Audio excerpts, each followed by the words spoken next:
Alors là, il faut qu'on discute. Bitcoin vient d'enregistrer sa deuxième clôture hebdomadaire, la plus élevée de son histoire. Et croyez-moi, la majorité des gens, soit ils s'en fichent, soit ils sont pas au courant.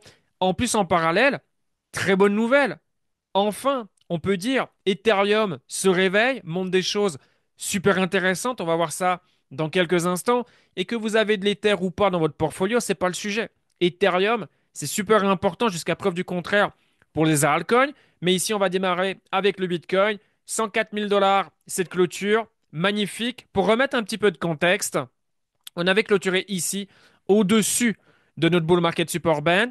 Et suite à cela, ce que je voulais voir, c'était 2 semaines consécutives de confirmation. On a eu celle-ci la semaine dernière. Et puis ensuite, bah, celle-ci qu'on vient d'avoir, il y a de ça quelques heures.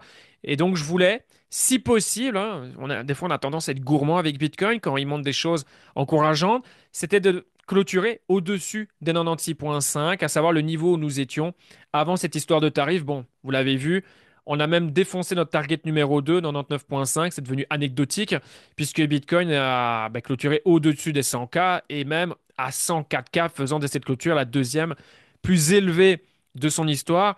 Rien que ça, donc autant vous dire pour la faire simple, techniquement Bitcoin c'est de plus en plus propre, sexy, appelez ça comme vous le souhaitez, et mine de rien sans trop faire de bruit. Si on prend depuis les plus bas, Bitcoin c'est quoi? 38, 39, 40? Ouais, 38%. C'est pas mal, hein? Je vous ai déjà parlé ces dernières semaines en comparaison Bitcoin SP500, Bitcoin Nasdaq, euh, faisant référence au coût de l'opportunité, démontrant que voilà, que ça soit un trade, un invest pour moi, Bitcoin, c'est le meilleur move à faire si on a du cash, dépendant de votre stratégie, de votre portfolio, mais voilà, dans les 82K et en dessous, voilà, clairement, ça se buy. Encore une fois, dépendamment de votre stratégie, de ce que vous recherchez. Mais regardez, aujourd'hui, vous êtes sur un bon 30%. Position que vous pouvez garder ou éventuellement vous allez pouvoir vendre. J'ai bien dit éventuellement, c'est au conditionnel. Si on poursuit cette hausse, qu'on va vers de nouveaux plus hauts et que la dominance Bitcoin continue à chuter, ça voudra donc dire que la majorité des altcoins font mieux que le BTC contre l'USD. Et dans ce cas de figure, vous pouvez prendre cette position BTC pour aller sur des altcoins si ceux-ci sont plus intéressants que BTC contre l'USD. Vous voyez un petit peu la stratégie? Donc ça, bravo pour toutes les personnes qui n'ont pas pris peur et qui ont acheté. Alors attention, hein, peut-être que vous, de par la composition de votre portfolio, la meilleure chose à faire, c'était de ne rien faire. Donc là, c'est très différent. Mais voilà, pour ceux voilà, qui étaient sur le marché, qui se sont dit, ben, sachez-le, en général, Bitcoin, quand il est dans un état de peur ou de peur extrême, bon, ben, voilà, très souvent, l'histoire nous le montre, c'est toujours de très bons achats. Ok, il va falloir peut-être patienter quelques jours, quelques semaines, voire quelques mois, mais ensuite, Bitcoin est profitable. Alors, est-ce que ça sera toujours le cas? Je préfère ne pas répondre à cette question parce que je n'aime pas le mot garantie. C'est vrai que rien n'est garanti dans la vie. Bon, les probabilités que Bitcoin continue sa hausse est de 99,99. Et plus on va avancer, et plus forcément. Encore une fois, on a quelque chose de désirable. Désolé, mais je fais une petite parenthèse. Vous avez quelque chose de plus en plus désirable et quelque chose de limité où son supply, bah, il est de plus en plus restreint. Donc à un moment donné, bon, voilà, le Bitcoin est destiné à aller constamment toujours plus haut. C'est juste qu'ici, voilà, notre but, c'est de se focaliser sur le court moyen terme, on va dire, sur le cycle en cours et comment on peut accumuler le plus de Bitcoin possible, notamment à travers les altcoins ou tout simplement en acheter, revendre peut-être à meilleur prix pour acheter plus bas, etc., etc. OK? Bref, chacun sa stratégie. C'est pas réellement le sujet de cette vidéo, mais aujourd'hui, voilà, Bitcoin, très très bien. Ça fait maintenant 5 semaines consécutives qu'on commence la semaine plus haut que la semaine d'avant, tout simplement. Ça fait du sens. Bon, forcément, ici, ça va être déterminant. Ça va être déterminant. Alors, est-ce qu'on va faire de nouveau au plus haut? Ah, j'aimerais pouvoir le dire. Je sais pas, Madame Mirma, je n'en sais strictement rien maintenant. Voilà, ici, voilà, moi je disais, Bitcoin c'est solide.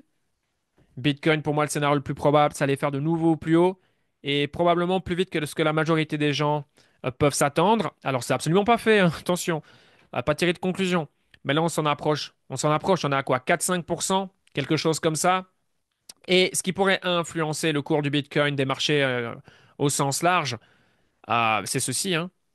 C'est ceci. C'était les négociations entre les États-Unis et la Chine du côté de Genève. Et apparemment, ça a été partagé par les États-Unis. Alors, moi, ça, c'était pas suffisant pour moi. Mais les États-Unis nous disent, voilà, un deal a été trouvé avec la Chine. Ok, déjà, c'est très bien. Après seulement 2, 3 jours de négociation.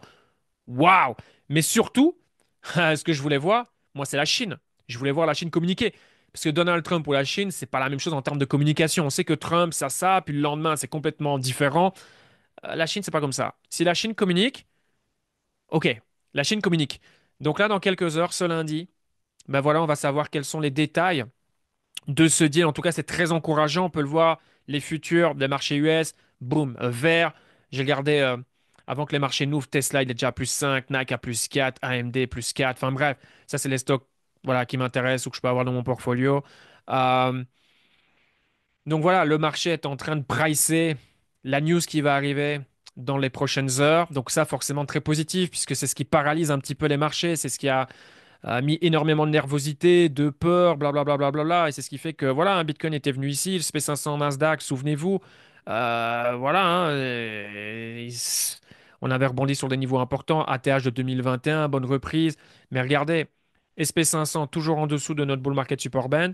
Et Nasdaq, exactement pareil. Donc, il n'y a rien de fait hein, en ce qui concerne les marchés US. Il faut savoir qu'il y a des grands traders encore aujourd'hui, du côté de Wall Street, qui disent eh, on n'y croit pas, il faut faire super attention. Et je suis d'accord avec eux sur le fait, ouais, bien sûr qu'il faut faire super attention. On est toujours dans un climat d'incertitude. Maintenant, je pense que voilà, tout le monde a envie de tourner la page. Comme je l'ai déjà dit et redit, personne n'est gagnant dans ce genre de situation. Maintenant, que ce soit la Chine et les États-Unis, ils n'ont pas envie de perdre. Ils n'ont pas envie de. Trump n'a pas envie de perdre la face. La Chine, voilà, c'est un leadership autoritaire, machin. Ils vont pas baisser leur froc, clairement. Les deux ont des forces, les deux ont des faiblesses. Voilà. Je pense que la meilleure chose, c'est de trouver un deal. S'ils sont contents du deal, écoutez, on va tous être contents. Ça va être annoncé dans quelques heures et je pense que les marchés vont fortement apprécier cela. C'est ce qui me fait dire qu'il est vraiment possible que Bitcoin fasse de nouveaux plus hauts cette semaine. Si Bitcoin fait de nouveaux plus hauts cette semaine, alors dans ce cas-là, et ça pourrait être un tournant majeur, la dominance Bitcoin ici, ça pouvait être le top. Ça peut, d'accord? Euh, Ça peut. Il faudrait que, un, on fait de nouveaux plus hauts sur le Bitcoin, mais pas juste une mèche. Non, on fait de nouveaux plus hauts, on clôture déjà en daily et on a suffisamment de momentum, il y a suffisamment de demande, la masse revient et on continue la hausse. Vous voyez ce que je veux dire? Parce que là, je vous le dis, hein, l'intérêt pour le Bitcoin et les cryptos, il est nul, il est néant. Les gens ne savent pas que le Bitcoin est à 100 000 dollars et plus là. OK? Les seules personnes qui sont au courant, c'est les participants, mais les gens qui sont déjà sur le marché depuis plusieurs semaines, voire plusieurs mois. Vous voyez ce que je veux dire? Donc la dominance Bitcoin, voilà à voir. Certains disent c'était le top. Moi, je vous dis, je sais pas. Voilà. Je sais pas. J'aimerais que ça soit le cas. Bien sûr, ça voudrait dire que les altcoins, ben, elles démarrent, hein, elles font mieux que Bitcoin. Donc forcément, on sera certainement dans des conditions qui sont favorables. OK? Donc, voilà en ce qui concerne la dominance Bitcoin, mais il faut faire de nouveaux plus hauts. Là, maintenant, cette semaine. OK? Sinon, si Bitcoin commence à stabiliser les rouges, je pense que la dominance Bitcoin va remonter et qu'on peut aller faire de nouveaux plus hauts. Ça, c'est le scénario 1. Scénario 2, où la dominance Bitcoin, c'est on n'est pas loin du top, c'est le FOMC meeting, c'est en juin. Voilà. Et si, voilà, Jérôme Paul, boum, changement. Et là, OK, c'est favorable aux altcoins. OK, ça pourrait marquer le top au niveau de la dominance. Donc ça, c'est pour moi les deux scénarios où on peut avoir une dominance Bitcoin qui top. Forcément, FOMC meeting, je viens de le dire, c'est dans un mois. Ici, de faire de nouveaux plus hauts sur Bitcoin, potentiellement, ça peut être dans les prochaines heures, dans les prochains jours. D'accord? Et ce qui est très encourageant ici, c'est Ethereum. Voilà. Alors, est-ce que c'est la mise à jour qui a tout changé? J'en sais rien. Euh, mais tout ce que je sais, c'est que Ethereum, depuis les plus bas, c'est quoi? 80%? 76%. 76%. Alors, Ethereum, clairement, c'est l'altcoin, un des altcoins les plus détestés. Il n'y a personne qui aime Ethereum, machin. En plus, on a eu les fils Trump qui disaient, ouais, il faut acheter, il faut acheter, il faut acheter. Je crois qu'ils disaient ça ouais, à 2 3 000 dollars et quelques. Forcément, il y a des gens qui ont suivi, hein, qui ont acheté. Ils se sont dit, ah, t'imagines, la famille Trump achète, bah, il faut acheter. Et puis les gens, ils se sont pris au plus bas, ils se sont pris -50. Ah là, ils se sont dit, putain, le Eric, c'est pas un conseiller, il est pas doué en crypto. Oui, mais j'en rigole, mais voilà, forcément que ça favorise ce désintérêt, cette haine d'une certaine manière, même si tout le monde est responsable des actions que l'on prend sur les marchés. Mais vous savez comment ça fonctionne. Donc voilà, Ethereum ici qui revit. Moi, c'est ce que j'attendais, hein, voir Ethereum qui, j'appelle ça, rentre à la maison. Ça a été le cas. Nous, voilà, hein, pendant plusieurs semaines, on était clairement dans une zone d'achat pour se intéresser par Ethereum. Ethereum donne 75%, c'est beau, hein? C'est pas mal. Mais voilà, ici, comme vous pouvez le voir, on vient de clôturer juste au-dessus de notre bull market support band. Donc, très très belle bougie hebdomadaire sur Ethereum. Maintenant, c'est un peu la même configuration qu'avec Ethereum. Cette semaine, on veut clôturer au-dessus, bien sûr, on veut confirmer. Et puis ensuite, une deuxième semaine consécutive de confirmation. Et là, OK, on pourra se dire, ça sent bon. Ça se trouve, les choses vont vraiment s'accélérer dès cette semaine. Si Bitcoin fait de nouveaux plus hauts, je pense que Ethereum va continuer. Ethereum peut aller revenir dans cette zone, d'accord? Et donc, ça se trouve, on se dira, ouais, c'est bon, ton bull market super bent, on a de la marge. Et en fait, on n'y pensera plus parce que voilà, le marché il aura déjà fortement évolué. C'est possible. Maintenant, voilà, moi je suis plus tempéré. Peu importe ce qui se passe, je veux voir une semaine de confirmation, la deuxième. Forcément, en fonction de où on est, je le verrai si c'est easy game ou pas. Vous voyez un petit peu?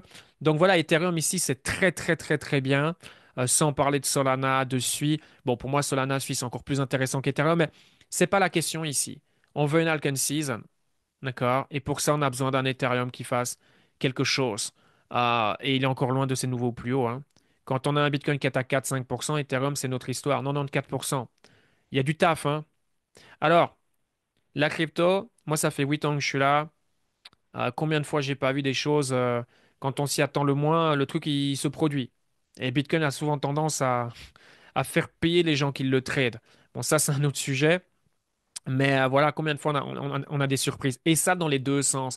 Et voilà, ici, tout le monde désespère. Beaucoup de gens ont capitulé, beaucoup de gens ont abandonné. L'intérêt crypto, comme je vous l'ai dit, il est inexistant. Il est nul. Entre il y a une semaine ou 2 semaines aujourd'hui, le social risk, il a baissé, alors que les prix ont monté. Ça vous montre que les gens s'en foutent. Et c'est bien. Vous avez techniquement quelque chose qui est de plus en plus solide, de plus en plus sexy, de plus en plus propre. Et psychologiquement, les gens s'en foutent. Par contre, oui, le index Fear and Greed pour les participants déjà sur les marchés depuis plusieurs semaines, là, c'est différent. Mais en même temps, quand vous avez un Bitcoin qui fait ce qu'il fait, les altcoins qui font ce qu'elles viennent de faire, bon, bah, c'est normal que l'index Fear and Greed, il monte. Et vous savez, on peut être en greedy pendant des semaines et des semaines, hein. C'est totalement possible. Et on n'est qu'à 70, on n'est pas à 90, 95, où là, ça devient rouge, appelez ça de la surchauffe, où on se dit, ouh, là, ça sent pas très bon. Vous regardez, je sais pas, d'autres données, Robinhood, Coinbase au niveau des téléchargements, finance ou même toute catégorie confondue, ça vous montre l'intérêt. Encore une fois, là, ce qui s'est passé avec Trump et cette guerre commerciale, et on est toujours dedans. Vous savez comment les médias fonctionnent, les réseaux sociaux. Les gens vont toujours être plus affectés, plus influencés par la négativité que la positivité. Et on a déjà eu pas mal de faux signaux en 2024 sur les altcoins. Beaucoup d'espoir et puis, ah non. Beaucoup de gens se sont fait avoir. Beaucoup de gens ont la tête sous l'eau. Donc il y a beaucoup de gens aussi qui vont dire, ouais, j'y crois pas. J'y crois pas, j'y crois pas, j'y crois pas. Et c'est souvent dans ce genre de contexte, bah en fait, c'est la bonne. Alors, please, guys, j'ai pas dit que c'était la bonne. Mais voilà, je maintiens ma position depuis des mois. Sur le long terme, Bitcoin, on est haussier, j'ai aucune raison de changer tant qu'on garde ces niveaux. Voilà, tant qu'on vient, on n'a même pas testé ces niveaux. Donc on aurait testé ici, ok, à voir. Et je l'ai dit, si voilà, on vient, on clôture ici, on reste du temps ici, on clôturait par exemple fin avril, ça pue, ça sent pas bon du tout. Il va falloir être patient à mon avis pendant une bonne période de temps. Mais voilà, ça s'est pas produit. Et puis là, on s'est repris.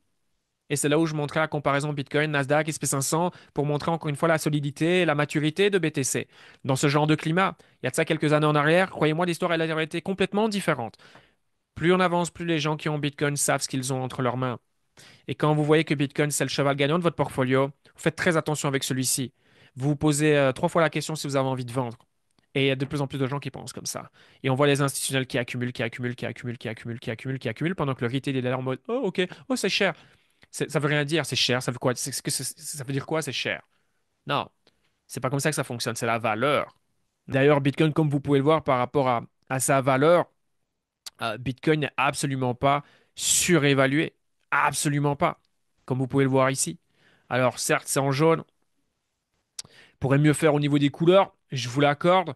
Mais voilà, est-ce que Bitcoin est surévalué, machin? Non. Et encore une fois, surévalué sur quelle échelle de temps? Le cycle en cours ou tu me parles sur un horizon de temps long terme? Parce qu'un horizon de temps long terme, quelqu'un qui me dit il est surévalué, j'ai envie d'avoir une conversation avec lui pour comprendre, parce que forcément c'est très différent de moi, donc j'ai envie de comprendre ce que lui voit que moi je ne vois pas. Bref, pas le sujet de cette vidéo encore une fois, mais voilà, on est vraiment dans une bonne situation.